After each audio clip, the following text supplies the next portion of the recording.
Bismillahirrahmanirrahim. Değerli basın mensupları ve aziz milletimiz, Kürt meselesi, yeni süreç ve yeni anayasa ile ilgili partimizin değerlendirmelerini paylaşmak üzere karşınızdayım. Kürt meselesi tarihi, siyasi, sosyolojik, ekonomik, bölgesel ve uluslararası boyutları olan büyük bir meseledir. Bu meselenin sadece güvenlik boyutuyla ele alınması, bugüne kadar meselenin çözümü konusunda yanlış yol ve yöntemlerin izlenmesi, meseleyi daha da içinden çıkılmaz hale getirmiştir. Öncelikle meselenin doğru tanımlanması, bir hedef belirlenmesi ve meşru usullerle çözüm aranması gerekmektedir. Osmanlı Devleti parçalanırken, bütün bir coğrafya bölük pörçük bölüşülürken Müslüman Kürtler ayrılmadılar, ihanet etmediler, kardeşliğin gereklerini yerine getirerek işgalcilere karşı ülkenin dört bir tarafında memleketi savundular.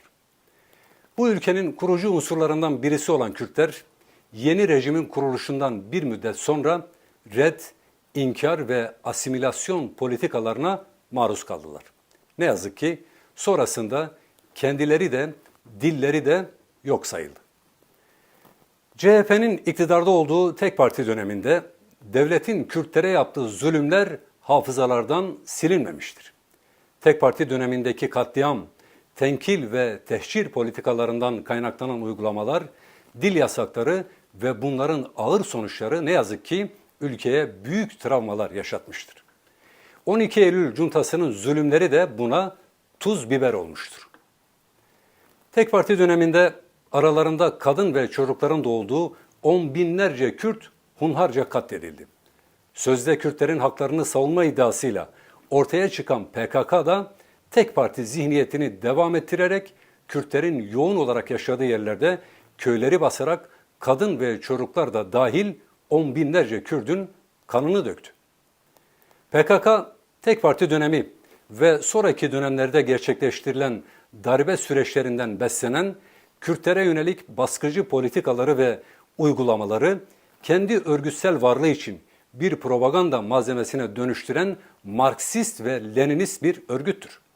Süreç içerisinde de ABD, Siyonist İsrail ve emperyalizmin elinde kullanışlı bir aparata dönüşmüştür.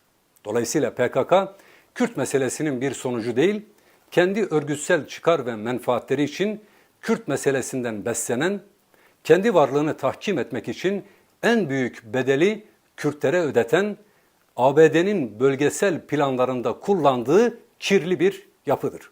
PKK, Beka Vadisi'nde ve dağlarda Abdullah Öcalan'ın itirafıyla 15 bin genci iç infazlarda katletmiştir.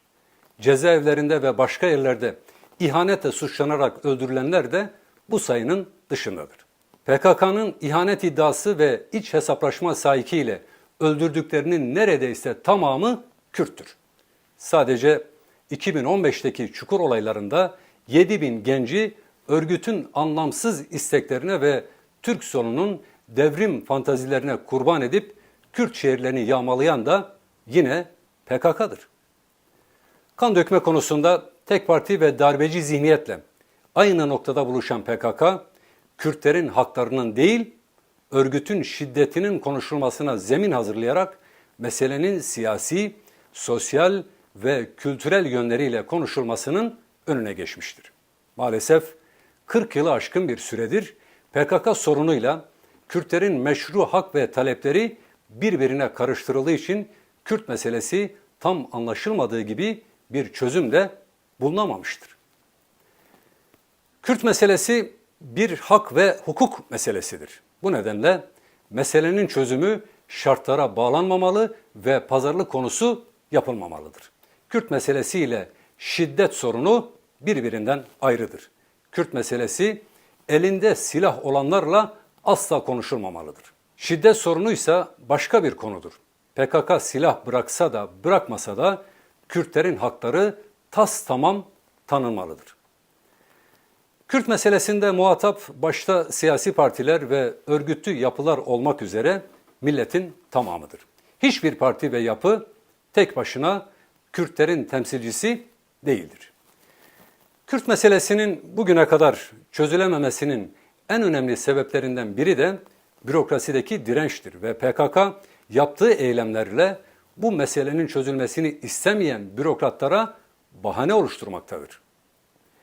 Emperyalizm ve Siyonizmin coğrafyamızdaki meşru emellerini bertaraf etmek için bu mesele mutlaka köklü bir şekilde çözüme kavuşturulmalıdır.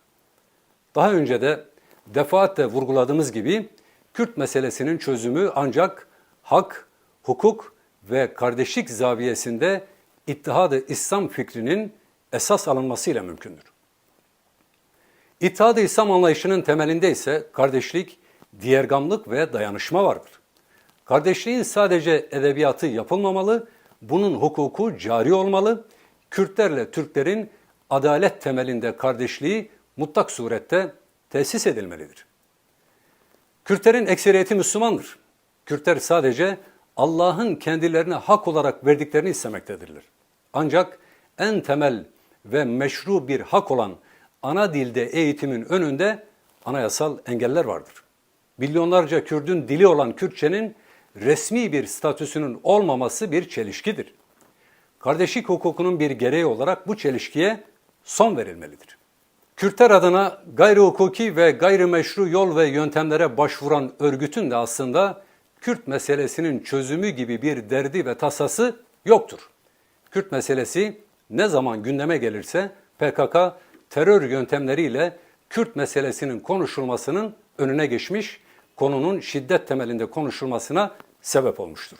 Bunun en son örneği de TUSAŞ saldırısıdır. Değerli milletimiz, parti programımızdaki yaklaşım biçimi ve bugüne kadar söylediklerimiz meselenin çözümüne ciddi katkı sunacak niteliktedir. Bir çözüm umudu belirmişse bu umudu boşa çıkarmamak gerekir. Ancak bunun için samimiyet şarttır. Umutlandırıp başka hesaplar yapmak fayda yerine zarar verir. İçeride çözüm umudunun tükenmesi kitleleri başka yerde çözüm aramaya sevk eder.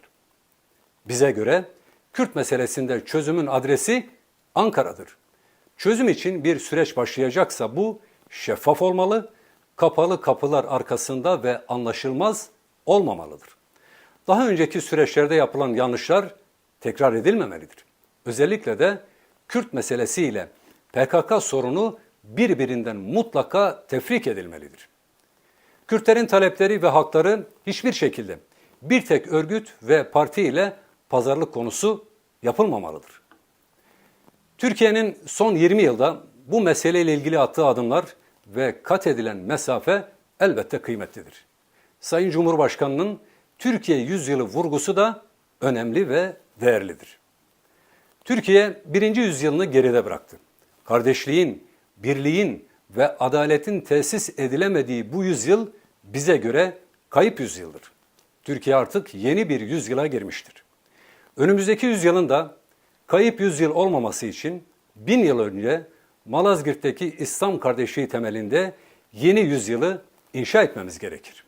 Bu yüzyıl Müslüman Türk ve Kürtlerin 1071'de Malazgirt'te olduğu gibi İslami kardeşlik ruhunun ve geleceğinin inşa edildiği bir yüzyıl olsun. İkinci yüzyıl Türklerin ve Kürtlerin birlikte inşa ettiği bir yüzyıl olsun.